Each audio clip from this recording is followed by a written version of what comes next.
Ever get halfway through a story you're telling and realize your listeners need a bit of historical context, some backstory to understand what's happening?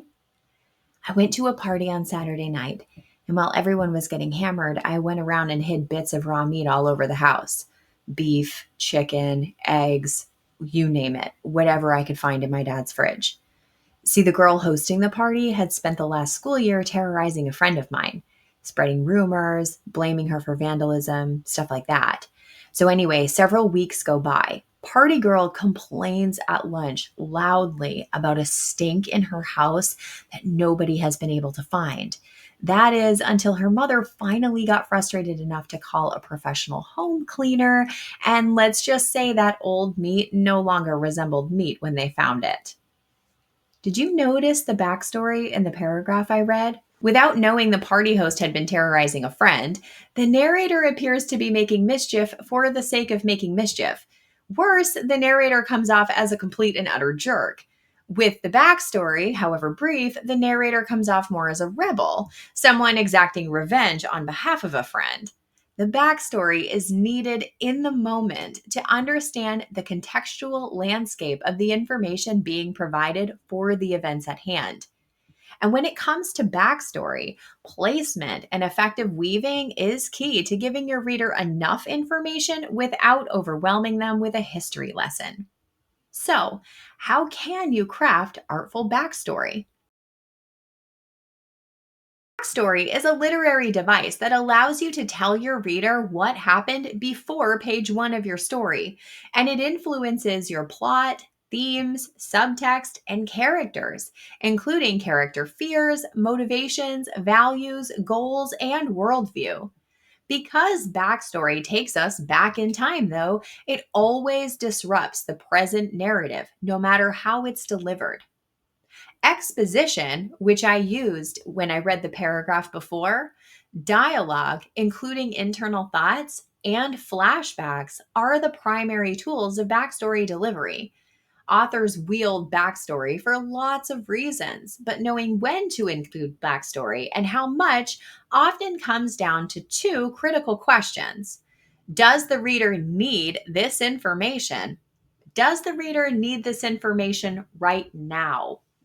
If the answer to either of those questions is no, you likely have fluff, not effective backstory, and it can probably be cut without much damage, except the damage done to your pride if you're cutting what was one of those blessed darlings everyone's always talking about. When readers first encounter your story, they're not generally looking for history lessons. Instead, they're looking for the story that starts on page one. For this reason, most writing advice suggests avoiding backstory altogether until at least the second scene or second chapter, depending on the scope of your writing. And there's a simple reason for this common suggestion. Readers don't yet care about your characters, so they don't yet care about their backstories. Modern readers are typically seeking emotional connections to the stories they read, and building those emotional connections means investing time building relationships between your readers and your main characters.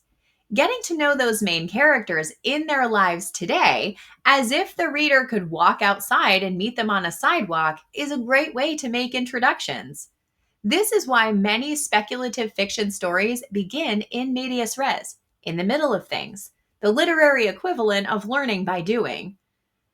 Readers learn about the characters and thus learn to care about them by watching them navigate their day to day lives without expository details. Readers will catch up as they pick up bits of backstory over time to inform their understandings of current events. If you do need to include backstory in the opening scene, ensure the backstory you include is absolutely critical for reader understanding of what is happening in the present timeline. And note that understanding doesn't require a play by play of the events leading up to whatever is happening. A simple line of dialogue like, "I knew I should have grabbed my wallet," probably works better than a paragraph detailing the ceramic plate on the table in the front hall where your character happened to leave said wallet. Now, there are plenty of novels that front load backstory, and the front loading method can work well when the backstory is necessary for long term understanding, especially if the backstory comes back for the boss battle.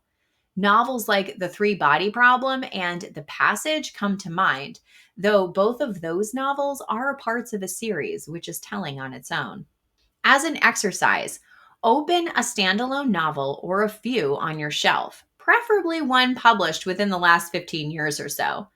Using a method that works for you, either a highlighter, a margin comment, sticky note, dog ear, whatever floats your boat, mark all the bits of backstory you find in the opening scene. What percentage, approximately, of the opening scene is backstory? Do all the bits of backstory help or hinder the reading experience? And why? Use what you learn to inform the types and amounts of backstory to include in your opening. You're walking down the sidewalk and spot a piece of trash in the gutter that is just the right shade of blue. Suddenly, you're transported to a time 20 years in the past to the day when such and such happened while you wore a shirt of that same color. Flashing back to a time before is something that happens to us all. Memories recalled because of present stimuli send us all on a thought tangent or two from time to time. But if we're honest with ourselves, those memories are brief, a flash of color and light and emotion, and they're over. An entire memory is condensed into a handful of seconds that passes by unnoticed by those around us. Your characters have these tangential moments too, but if they're detailed ad nauseum via offset flashbacks, not just being told as a story in the past tense, that instantaneity of the past memory gets lost and the memory is inadvertently propped up as something more. Sometimes the expectation of more is the problem, especially if that memory doesn't return for readers later with great importance. Now, I'll admit to having a personal bias here because most flashbacks are unnecessary.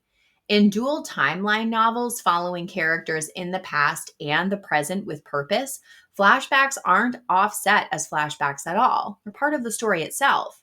And while some stories are told entirely in flashback, like Heart of Darkness, the flashbacks read as a tale being told from a person who lived it.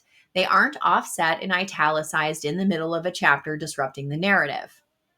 If you find yourself writing lots of offset flashbacks, you likely have a deeper storytelling problem, even if you haven't identified it. Excessive flashback use may indicate that you don't actually know your character well enough yet, and may be using flashbacks as a get to know them exercise. This, of course, is great for a first draft when you're telling yourself the story. It's not so great when you get to the final version of that story, the one you tell to readers. Beyond knowing your characters well enough, excessive flashbacks can indicate you've chosen the wrong point of view, the wrong perspective character, or the wrong beginning for your story, all of which should be addressed as major issues outside of flashback use. In fact, the only real purpose for a flashback is when the memory itself becomes the catalyst for advancing the plot in the present timeline. Almost any other use of flashback disrupts the storytelling enough that it can be excluded or broken into chunks and artfully weaved using the range of methods available. And we'll get to these in a moment. Exercise. Find a novel on your shelf with lots of offset backstory structured as complete scenes, preferably a novel that alternates present with past flashbacks. Look at a selection of scenes from the novel, a flashback sandwich, where the flashback is smushed between two scenes set in the present. How does the flashback inform each of the scenes it touches? What piece of information or story thread is woven through all three scenes? Could you remove the flashback scene and retain the meaning by adding an extra sentence or two to one of the scenes in the present? What would be lost if you did? What would be gained or opened up for interpretation? If all the backstory in your story is delivered by exposition, telling the reader about the past via omniscience or via internal thought structured as flashback, the backstory, no matter how potentially gripping, will fall flat. When readers encounter large chunks of text that take them out of the present moment, they often give themselves permission to take a break from reading, which means your book gets closed and the lights get turned off. Varying backstory delivery methods keeps the revelation of information over time new and fresh, so the reader never feels like they're being info dumped on. Just like readers want a healthy mix of setting, ideas, characters, and events, backstory is best served through a healthy mix of exposition, dialogue, including thought, and action. If you do need to divulge lots of backstory at once to give context to something the reader is about to encounter, make sure that divulgence makes sense for the character in the present moment.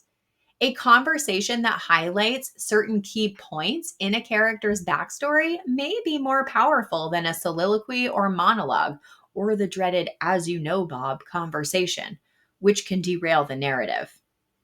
Characters are people, and people aren't always forthcoming about their pasts, nor do they always share complete information, even if they choose to share. Sure, sometimes a person will perform a tell all that quickly devolves into TMI gossip, but most of the time they slip in, even subconsciously, just enough to provide hints at their interiority. After all, a well placed side comment from a good friend can say a lot using few words. When your reader needs insight from the past that they can't quite get naturally from the present, creatively including that insight in a sentence or two is probably enough for your reader. And that inclusion can be handled via a brief conversation, a momentary recollection, or a stray thought. As an exercise, look at the novels you've already selected and analyzed. What type of backstory delivery was most predominant? Did the predominant delivery method work? Why?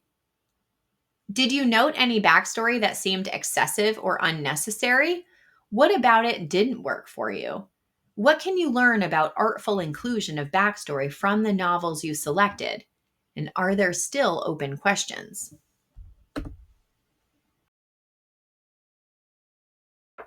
Humans spend a good majority of their time processing their interior states. What happened to them and how they feel about it, what they want and don't have, what they're anxious about, how they could have misplaced their house keys, how they're going to manage tomorrow's deadlines, why that stranger's comment from 20 years ago still stings. You know, all the good stuff. Many readers, though, choose fiction to take a break from all that introspection, at least their own introspection. They want fantasy, or a thrill, or whimsy, or skin prickles, or a good cry, and they can get all that and more from well wrought fiction. Spending all your time telling what comes before the story, though, means the actual story being told takes a back seat to the past. And nobody wants to be stuck in the past and unable to move forward. That's how we become anxiety monsters and turn into lifelong curmudgeons afraid of being hurt. Instead, start the real story, the story you need to tell on page one. Pepper in backstory bit by bit when necessary to provide readers with context while avoiding detailing everything under the sun. Realistically, readers probably need about a quarter of what you know about your character. So choose the quarter of your character's history that gives the most insight into who that person is and provides the clearest and most articulate motivation for what they're doing and how they will change over time. So, how do you handle the artful inclusion of backstory in your novel? And do you have an example of backstory handled well? Share in the comments and help fellow writers wrangle their backstories. And don't forget to like, subscribe, and share if you found this video helpful. Happy writing! Did you know that this was a reader submitted topic? Last week, I asked MetaStellar readers and viewers to submit writing advice topics so you can get the information most relevant to your needs. Thank you to Andrew Dunn for this week's topic. And if you have a specific craft question you'd like answered, let me know what you need.